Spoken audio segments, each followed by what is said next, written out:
Hello friends, स्वागत है आप सभी का इंग्लिश विद सुफियान के यूट्यूब चैनल में।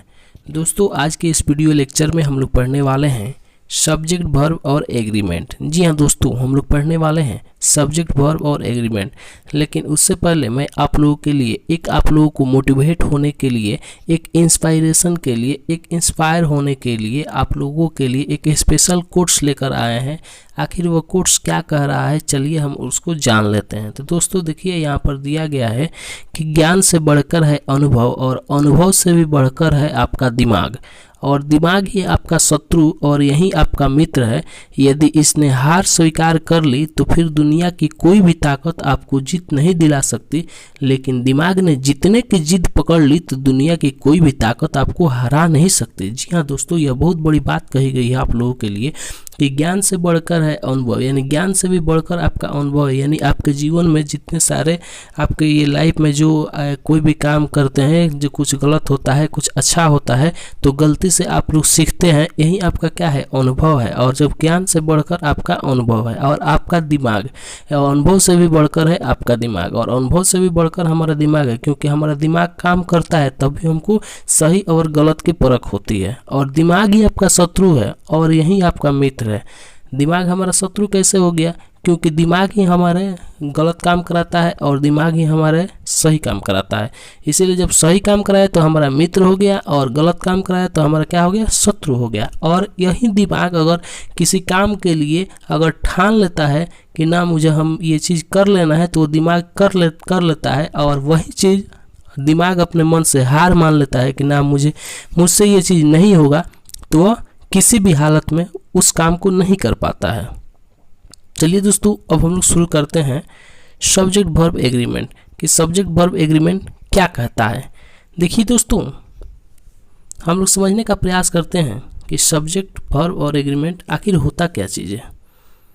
इसमें काफ़ी सारे स्टूडेंट को कठिनाइयाँ होती है समझने में कि आखिर सब्जेक्ट वर्ब एग्रीमेंट होता क्या है। समझने में काफ़ी सारे स्टूडेंट को बहुत सारी समस्याएँ होती है। तो दोस्तों, मेरा वादा है कि अगर आप इस वीडियो को शुरू से अंत तक देखते हैं तो सब्जेक्ट वर्ब एग्रीमेंट में आप लोगों को बेसिक लेवल से लेकर कॉम्पिटिटिव लेवल तक किसी भी प्रकार की कोई भी कठिनाई नहीं होगी। तो चलिए दोस्तों, स्टार्ट करते हैं। आप लोग शुरू से अंत तक वीडियो को जरूर देखिएगा। देखिए दोस्तों, सब्जेक्ट का हिंदी अर्थ होता है कर्ता। क्या होता है? सब्जेक्ट का हिंदी अर्थ क्या होता है? कर्ता। और वर्ब का हिंदी अर्थ होता है क्रिया। क्या होता है? वर्ब का हिंदी अर्थ क्रिया। और एग्रीमेंट का हिंदी अर्थ होता है मेरे दोस्तों समझौता।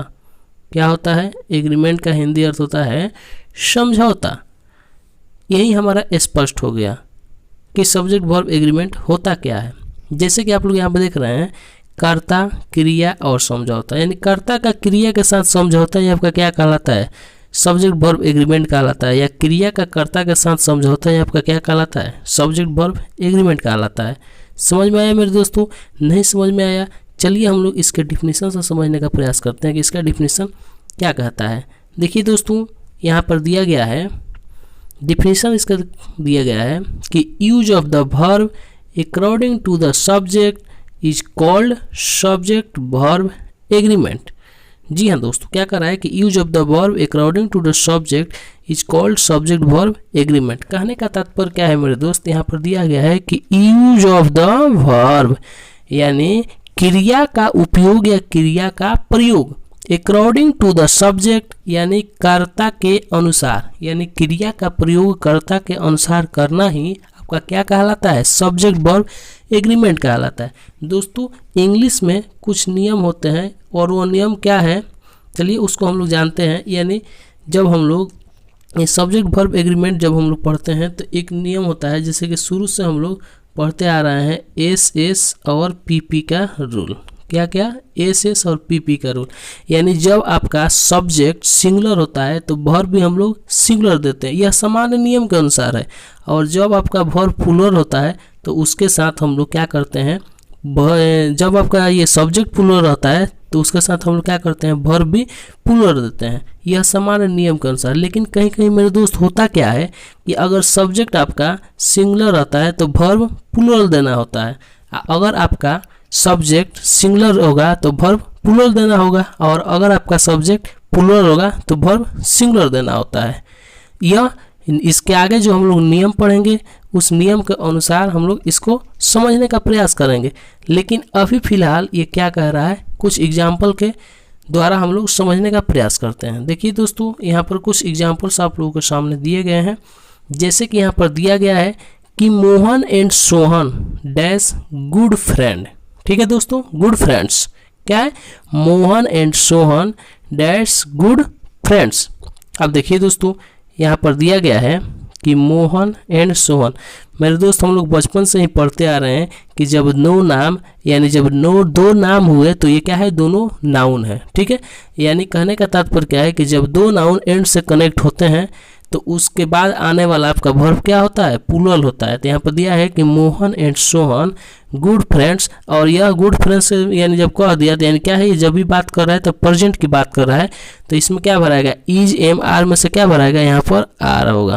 क्या होगा मेरे दोस्त, यहाँ पर आर होगा। आशा करता हूँ आपको समझ में आया होगा। नेक्स्ट एग्जाम्पल हम देखते हैं, दिया है कि राम एंड श्याम। यहाँ भी दो नाउन है, यहाँ भी दो नाम है और एंड से कनेक्ट है, तो यहाँ क्या होगा, यहाँ भी प्लूरल होगा और यहाँ भी क्या हो जाएगा, आपका आर हो जाएगा। ठीक है, Sita and Gita are sister. Sita and Gita are sister. अब देखिए दोस्तों, यहाँ पर दिया गया है कि the principal and teacher dash good at the public speaking. इसका आंसर आप लोग कमेंट बॉक्स में कमेंट करेंगे।